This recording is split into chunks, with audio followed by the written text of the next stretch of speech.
From the National Newsroom of the Canadian Press, I'm Naira Ahmed. The Toronto Blue Jays are just one game away from winning the World Series. Fans gathered for a watch party at Toronto's Rogers Centre last night, including Nick Hansen. When the Jays won in 92-93, it was a highlight of my preteen, teenage life. It'll be so awesome to see my kids experience that same joy. It just brings the community together. It's so much fun. The Jays have two chances to win the title at home. Game 6 coincides with Halloween on Friday night.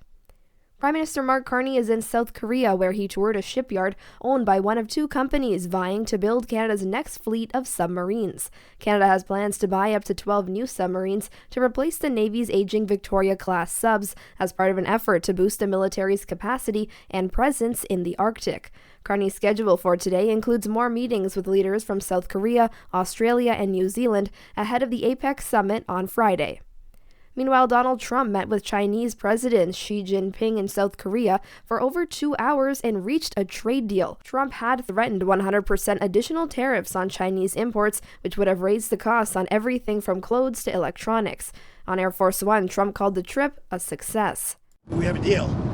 Now, every year we'll renegotiate the deal, but I think the deal will go on for a long time. In terms of trade relations with Canada, the U.S. Senate passed a resolution that would repeal Trump's tariffs on Canada. The resolution ultimately won't take effect, but it has proven effective for Democrats seeking to expose cracks between the president's trade policy and Republican senators who have traditionally supported free trade agreements. Senator Tim Kaine of Virginia called out Trump for ending trade talks with Canada after learning of an anti-tariff ad from the Ontario government that used a speech from former President Ronald Reagan, who was critical of tariffs.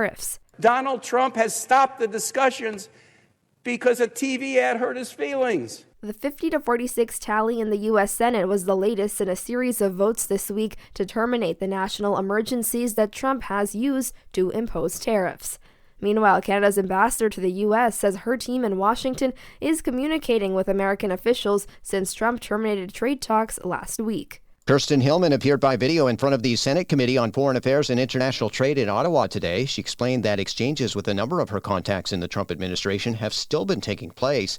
Hillman said over the past 5 days, her people have been in touch with the White House, the U.S. Department of State, Department of Homeland Security, and Department of Energy.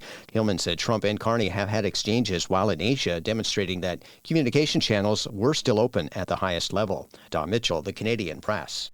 And in Paris, 5 more people have been arrested in the Louvre Museum crown jewel heist. The Paris prosecutor says 2 suspects arrested earlier have been given preliminary charges and have partially admitted their responsibility, although the jewels remain missing.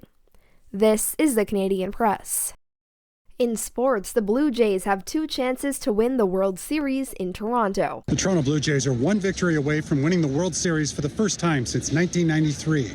Davis Schneider and Vladimir Guerrero Jr. hit back-to-back homers to lead off the game, a World Series first, and Trey Yesavage was dominant as the Blue Jays beat the LA Dodgers 6-1.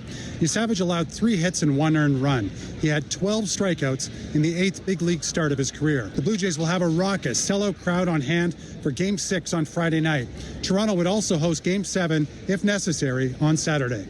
Greg Strong, the Canadian Press, Los Angeles. There are 5 Canadian teams set to take the ice tonight in NHL action. The Ottawa Senators host the Calgary Flames, the Winnipeg Jets welcome Chicago, the Vancouver Canucks are in St. Louis, and the Edmonton Oilers welcome the New York Rangers.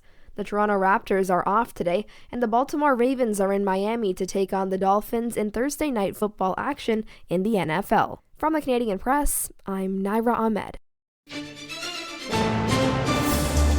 Thanks for listening. Don't forget to follow and subscribe. For more of today's top stories, visit thecanadianpressnews.ca.